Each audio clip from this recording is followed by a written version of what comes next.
بسم الله الرحمن الرحيم. مشاهدينا السلام عليكم ورحمة الله وبركاته، وأهلا بكم في هذه الحلقة بعنوان أسباب زلزال تركيا كما جاءت في القرآن الكريم.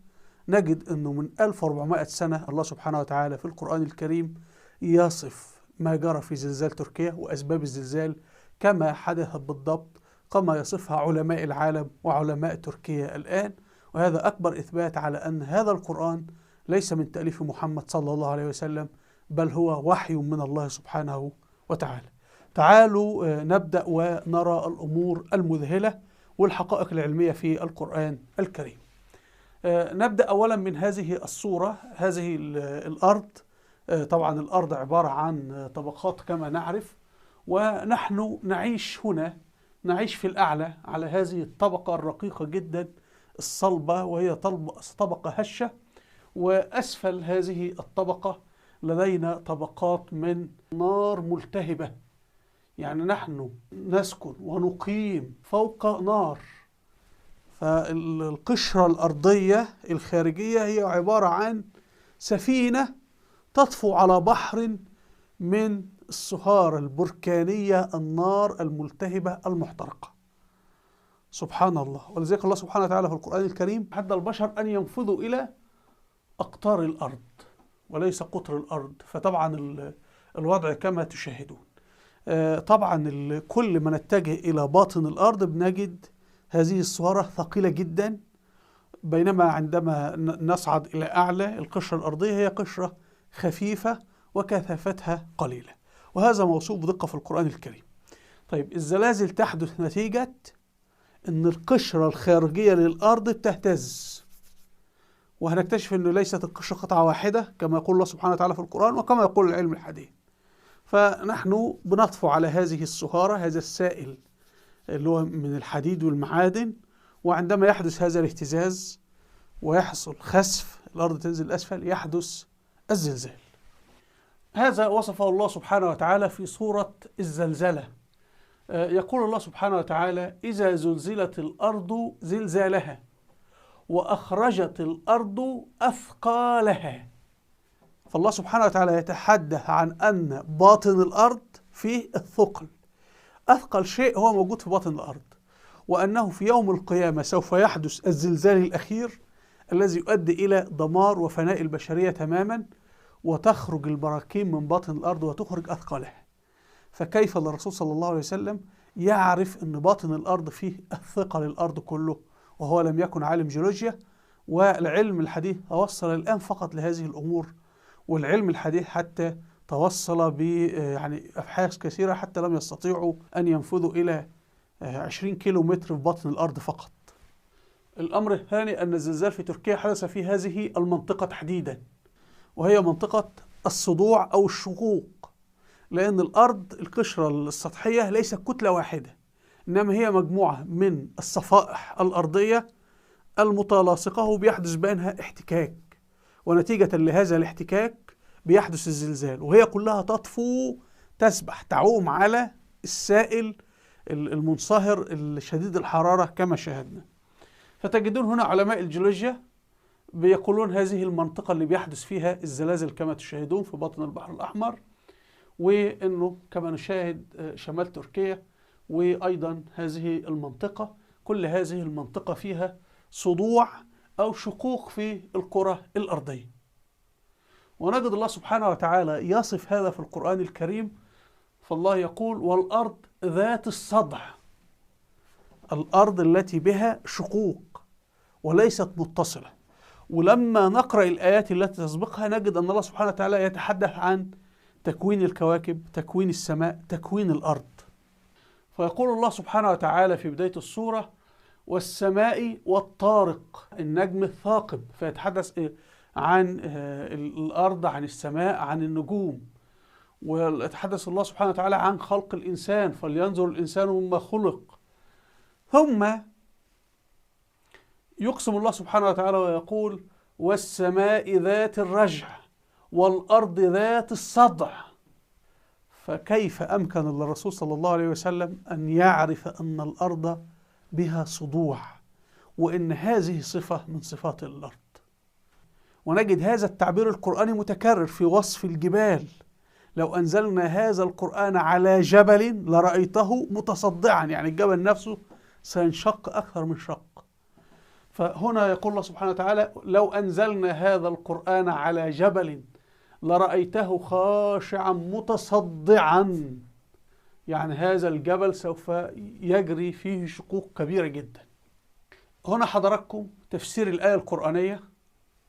انظروا الخطوط الحمراء هي الصدوع الموجودة في الأرض.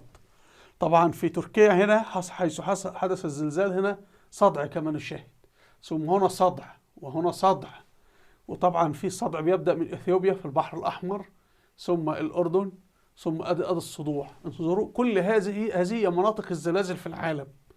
فهنا نجد الله سبحانه وتعالى وصف الأرض بأنها ذات الصدع، الأرض التي فيها تشققات وفي هذه الأماكن تحدث الزلازل. ثم نجد كما سنعرض في الآيات المقبلة أن الله سبحانه وتعالى يخبرنا في القرآن أن مناطق الزلازل، أن الزلازل تحدث في مناطق الصدع نفسها. يقول الله سبحانه وتعالى أفأمنتم أن يخسف بكم، يبقى دي واحد في خسف عند حدوث الزلزال، أن يخسف بكم جانب البر. جانب البر يعني إيه؟ يعني نهاية البر، في صفائح الأرضية، القشرة الأرضية هي صفائح بر، في نهايتها بين كل نهاية ونهاية هو هذا جانب البر بيحدث فيه الزلزال. وتجد الله سبحانه وتعالى يقول بيحدث فيه إيه؟ خسف، يعني لما يحدث الزلزال الأرض تنزل لأسفل لا تصعد لأعلى الأرض. انظروا حضراتكم في هذه الصورة، هنا صفيحتين أرضيتين، هنا الصفيحة الأولى والصفيحة الثانية، وبيحدث بينهما ضغط فتنثني وتنزل فين؟ في النار في الأسفل. وطبعا حضراتكم تشاهدون هنا الفالق، هنا منطقة الزلزال اهي، هنا جانب البر كما وصفه الله سبحانه وتعالى في القرآن الكريم. السؤال كيف أمكن لمحمد صلى الله عليه وسلم وهو رجل أمي في الصحراء أن يصف باطن الأرض بأن هي مركز الثقل، بأن يصف أن الكرة الأرضية هي عبارة عن صفائح أو قشرة فيها صدوع وشقوق، أنه الزلزال يحدث تحديدا في نهايات الصفائح وبداية الصفيحة الأخرى إلى آخره، وأنه الزلزال بيحدث من خلال الخسف. هنا حضراتكم صورة اليوم من زلزال تركيا، الأرض حدث فيها خسف، والخسف هو أن الأرض تهبط. وطبعا في مشاهد كثيرة جدا على اليوتيوب من الزلازل، والأرض تبلع مباني وتبلع سيارات عند حدوث الزلازل. فسبحان الله لأن هي بتنزل لأسفل. وهذا وصف القرآن الكريم ووصف متكرر للقرآن الكريم عن الخسف، وأن الأرض دايما بيجري خسفة. فانظروا، فطبعا احنا كما ذكرنا أن الآية تحدثت عن أمرين، أفأمنتم أن يخسف بكم، هذا الخسف احنا شاهدناه، جانب البر اللي هي نهاية الصفيحة الأرضية وبداية الصفيحة الأخرى. هنا حضراتكم كما نشاهد زلزال آخر في دولة أخرى، وتشاهدون حدث الخسف، فالأرض كما تشاهدون انخسفت بالسيارة. هذا المبنى حدث أن الأرض كما تشاهدون ابتلعت أحد جوانبه، وطبعا في عمليات بلع أصلا لمباني. هنا أيضا زلزال في بلد أخرى، وتشاهدون أن الأرض انخسفت وانخفضت بالسيارة التي تسير. طيب هنا أيضا الله سبحانه وتعالى يكرر نفس الأمر، فإنه الزلزال بيحدث فيه خسف، فيقول الله سبحانه وتعالى أأمنتم من في السماء أن يخسف بكم الأرض. نفس التعبير القرآني، وهذه ليست صدفة أن الله يقرر دائما كلمة الخسف مع الأرض عند حدوث الزلزال. ويكمل الله سبحانه وتعالى فإذا هي تمور تتحرك. وهذا الذي يحدث. علماء الجيولوجيا يقولون أنه الزلزال هو عبارة عن حركة للصفائح عندما تدخل فيما بينها أو تفترق فيما بينها.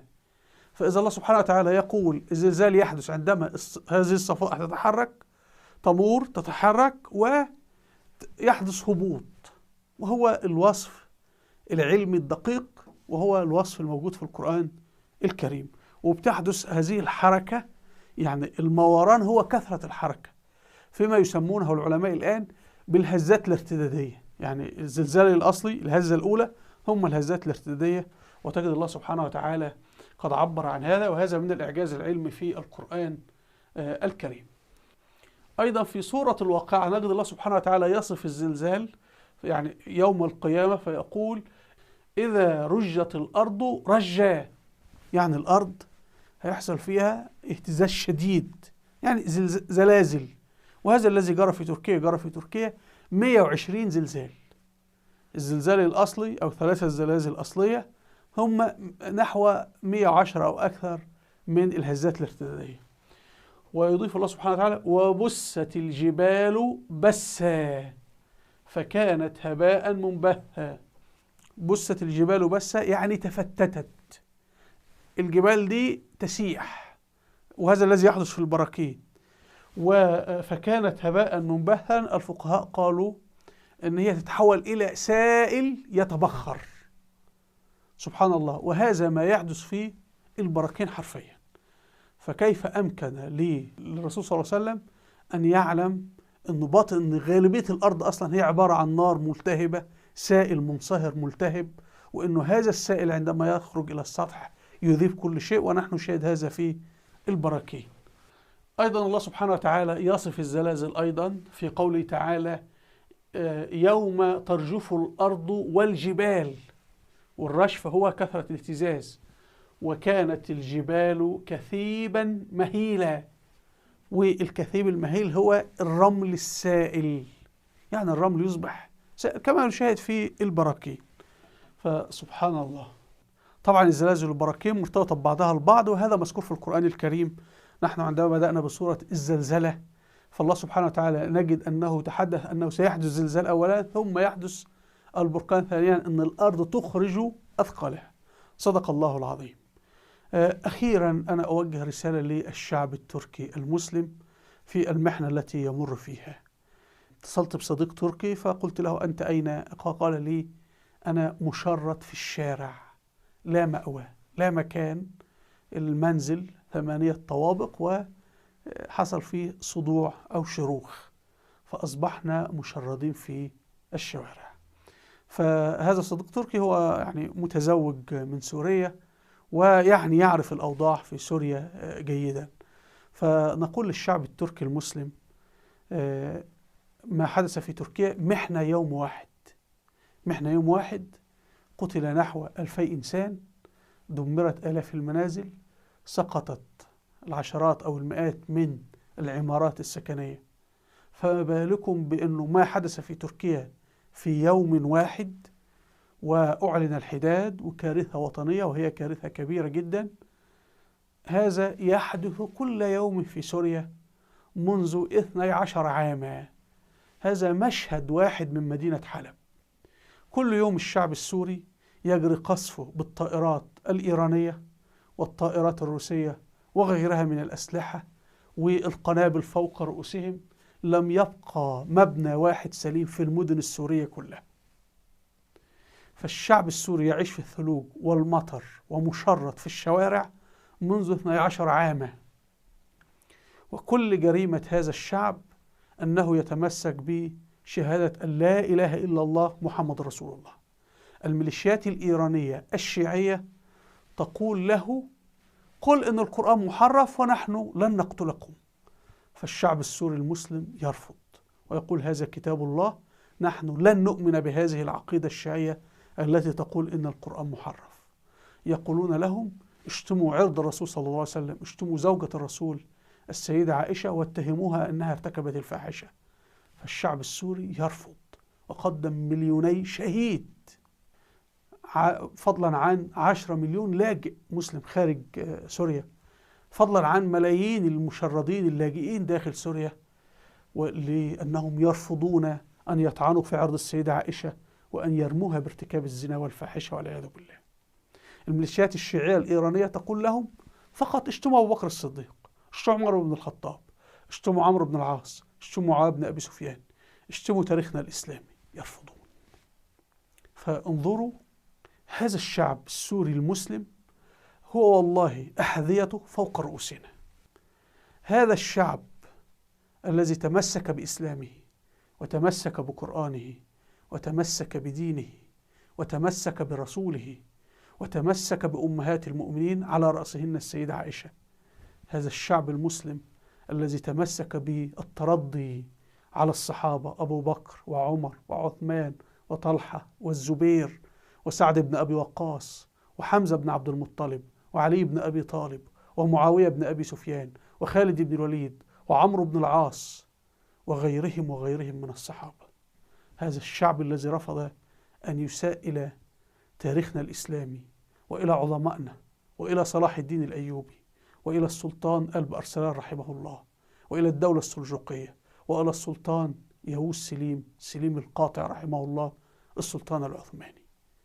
فتحية تقدير واحترام، وننحني احتراما لهذا الشعب السوري المسلم الذي هو يعيش كل يوم آلاف الأيام، يعيش المحنة التي يعيشها اليوم الشعب التركي يوم واحد، علما أن الشعب التركي شعب كبير 85 مليون، عنده طائرات، عنده وزارات، عنده هيئة كوارث، عنده إسعاف، عنده من يتبرع بالغذاء. فما بالكم بهذا الشعب الصغير الذي تكالبت عليه 35 دولة تقصفه بالطائرات، وهو لم يعلن الحرب على أحد. كل جريمته أنه يقول نريد أن نعيش مسلمين. نحن شاهدنا فيديوهات كثيرة على تويتر، للأسف لا أستطيع أن أضعها في هذا الفيديو لأن اليوتيوب سوف يجعل الفيديو فوق سن 18. شاهدنا العديد من الإخوة المسلمين في سوريا وميليشيات إيران الشيعية تقول لهم اشتموا في الرسول، اشتموا في زوجة الرسول، يرفضون فتقتلهم، يقتلونهم.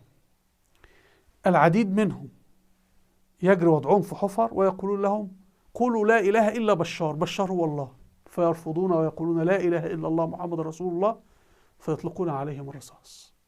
شاهدنا العديد من هذه المشاهد، شاهدنا العديد من أمهاتنا السوريات وإخواتنا السوريات وبناتنا السوريات المسلمات وهن ينامن بالحجاب حتى إذا جرى قصفهن منازلهن، فعندما يهربن ليلا أو نهارا وقت ما يحدث القصف يخرجن إلى الشوارع بحجابهن حتى لا يكشفن. وطبعا إيران تريد من المسلمات في سوريا أن يمارسن الدعارة تحت مسمى زواج المتعة، وهو الجنس المقدس عند ملال إيران. نحن شاهدنا الفتاة السورية التي كانوا يستخرجونها من تحت الأنقاض وهي تحت الأنقاض حتى مجرد يسمعون صوتها، وكانت تقول لهم يا عمي لا تصور لأني لست محجبة. فطبعا الشعب السوري شعب مسلم وشعب مخلص، وكل ما يتعرض له من إبادة هي جريمته شيء واحد، أنهم مسلمون. فهؤلاء والله يسيرون على خطى الصحابة، وبإذن الله إن شاء الله رفعة العالم الإسلامي ستبدأ تنهض من دمشق ومن حلب ومن إدلب ومن إعزاز، وستنهض هؤلاء من سوريا، هؤلاء أحفاد صلاح الدين الأيوبي، هؤلاء أحفاد معاوية بن أبي سفيان، هؤلاء أحفاد خالد بن الوليد، أحفاد عمرو بن العاص، أبو عبيدة الجراح، أحفاد سعد بن أبي وقاص، أحفاد أبو بكر وعمر وعثمان وعلي رضي الله عنهم، اللهم آمين. أرجو مشاهدينا أن تكون الصورة قد وضحت. وهنا فيديو أو فيلم وثائقي عن الإعجاز العلمي في القرآن الكريم يتعلق بما اكتشفه عالم الأحياء الفرنسي موريس بوكاي عن جثمان فرعون الذي انتشل من الماء، ولم يذكر انتشال جثمانه من الماء إلا في القرآن الكريم فقط. أرجو الاستماع إلى هذا الفيلم. هنا في فيديوهات على اليوتيوب أرجو مشاهدتها. أسفل الفيديو رابط صفحتي على الفيسبوك وتويتر ورابط قناتي على التليجرام، أرجو الاشتراك في القناة. هنا قائمة الفيديوهات الوثائقية والتاريخية، أرجو أن تشاهدوها الآمة في مجال التاريخ. أرجو منكم الاشتراك في القناة بالضغط على هذا الزر. وإلى اللقاء، والسلام عليكم ورحمة الله وبركاته.